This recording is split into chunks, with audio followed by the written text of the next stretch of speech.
তোমাদেরকে আবার কবর থেকে উত্তোলন করব। কথা ঠিক কিনা? আমাদের মৃত্যুর পরে আবার জীবন হবে, এটা বিশ্বাস করি। কথা বলেন, বিশ্বাস করেন কিনা?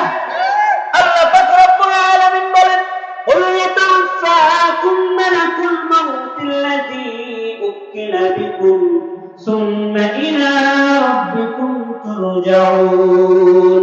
প্রত্যেকটা মানুষ মৃত্যুবরণ করবে এবং আমি আল্লাহর কাছে তাদেরকে ফিরে আসতে হবে। কথা বলেন ঠিক কিনা?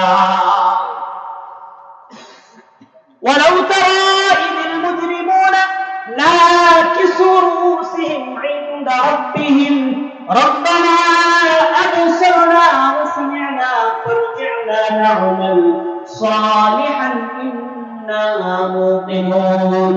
আল্লাহ পাক বলেন, হে নবী, আপনি দেখবেন বা আপনি দেখতেন কিয়ামতের দিন। দেখবেন কোন দিন?